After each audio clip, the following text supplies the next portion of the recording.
हे hi hello सलाम नमस्ते दुआ मैं हूं Vibhas and welcome to Mahakal का भौकाल। क्या हुआ? चेंज? अरे भाई मैं बोला था ना पहले ही चेंज तो होएगा। चेंज की बात की मैंने पहले। पर चेंज अचानक होता है ना तो अपने को थोड़ा अच्छा भी लगता है और कभी कभार ऐसे क्यों बोल रहा हूँ मैं।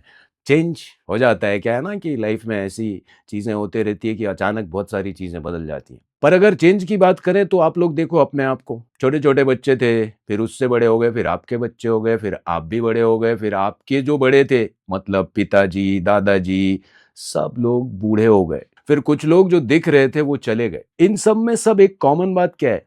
चेंज। चेंज तो होता है, चेंज तो होना ही है, चेंज के बगैर कुछ चल ही नहीं सकता। लेकिन क्या हम चेंज को एक्सेप्ट करते हैं? चेंज जैसे आता है उसे मान लेते हैं? मानना जरूरी है, यह भी सोचने की बात है। तो मानना जरूरी है क्योंकि चेंज तो होगा। आप इमेजिन कीजिए, अगर इस यूनिवर्स में कहीं कोई चेंज नहीं होता तो कुछ नहीं होता, कोई क्रिएशन नहीं होता, ना हम होते ना आप होते, कहीं कुछ नहीं होता। होता बस एक शून्य। उस शून्य से यहां तक का सफर सिर्फ चेंज से ही हुआ है। हम अपनी सिविलाइजेशन को अगर देखें तो कितने चेंजेस हुए हैं। कपड़े नहीं पहनते थे, बंदरों की तरह रहते थे, कबीलों में रहते थे, हथियार नहीं थे, मिट्टी खोदनी हो तो लकड़ी से खोदते थे। पर आज वो दौर आ गया जहां हम स्पेस को खोद रहे हैं। क्यों? कैसे? All because of changes. Changes तो होंगे, changes are compulsory, and change is the only absolute. Even absolute is not absolute if there is no change. क्योंकि एब्सोल्यूट को समझने के लिए भी हमें एक कॉन्टेक्स्ट चाहिए होगा, and that context comes from changes.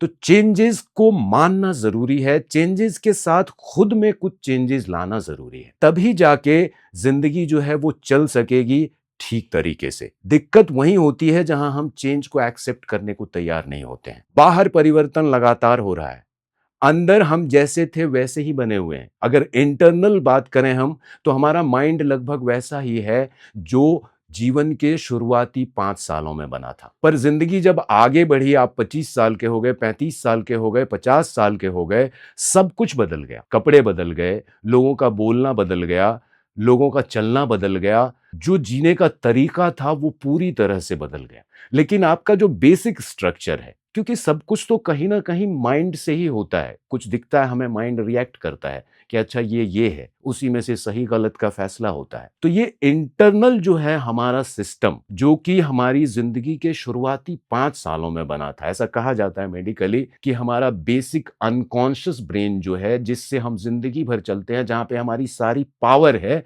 वो जीवन के शुरुआती 5 साल में ही बन जाते हैं। तो वो जो फिक्स्ड स्टेटस है 5 साल का बना हुआ, वो बदलने को तैयार नहीं होता।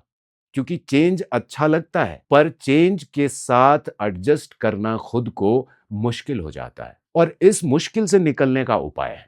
And that is the reason I am here. अब क्या है ना कि ये चीजें अगर आप समझ लेते हैं कि आपकी इंटरनल बनावट क्या है, तो आपको एक्सटर्नल जो दिक्कतें हैं, जो बाहर से आने वाली समस्या है, वो आसानी से समझ में आ जाएगी। वजह यह है कि अगर सिस्टम समझ में आ जाए, मैकेनिज्म किसी चीज का समझ में आ जाए, तो उससे रिलेटेड कोई भी चीज हो वो आसानी से समझ में आ जाती है। और जो चीज समझ में आ जाती है वो मुश्किल नहीं होती है। आपको याद होगा जब आप छोटे होंगे तो कुछ लोग मैथमेटिक्स में अच्छे होते हैं। तो मैथमेटिक्स में अच्छे क्यों होते हैं? क्योंकि उन्होंने प्रैक्टिस की है, उनको बात समझ में आ रही है, और जैसे ही बात समझ में आती है तो वो आसान हो जाता है।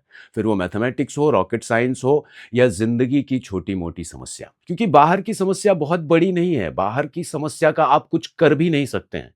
बाहर अगर कोई बुरा आदमी है, मुझे गालियां दे रहा है, तो मैं उसको नहीं रोक सकता हूं। लेकिन कुछ इंटरनल चीजों में एडजस्टमेंट करके, कुछ इंटरनल चीजों में चेंज करके आप उसको समझ सकते हैं और उसके साथ डील कर सकते हैं। कान तो मेरा है, गाली देने वाला दूसरा है, लेकिन कान मेरा है। तो अगर मैं कान संभाल लूं तो गाली देने वालों की गाली अपने आप बेकार हो जाएगी। तो ये है बेसिक आइडिया कि अगर आप इंटरनल चेंजेस के लिए तैयार हैं, अगर आप इंटरनल सिस्टम को समझते हैं, तो दुनिया में कितना भी बड़ा चेंज हो आप उसके साथ एडजस्ट कर लेंगे, और आपको कॉम्प्रोमाइज नहीं करना पड़ेगा, क्योंकि आपके पास है समझदारी। और जहां समझदारी है वहां पे दिक्कत आ नहीं सकती। क्योंकि बाकी जितने भी जीव जंतु हैं, जितने प्राणी हैं, जितने स्पीसीज हैं इस वर्ल्ड में, दे डोंट हैव दैट समझदारी, the level of understanding which human brains have. तो अगर आप इस बात को समझ लेते हैं तो जिंदगी मक्खन बाय मक्खन। ये दूसरा चेंज। तो इस तरह के और भी किसी यूजफुल बात के साथ मैं जल्दी ही लौटूंगा आपके सामने। तब तक आप लोग अपना ख्याल रखिए। Thank you.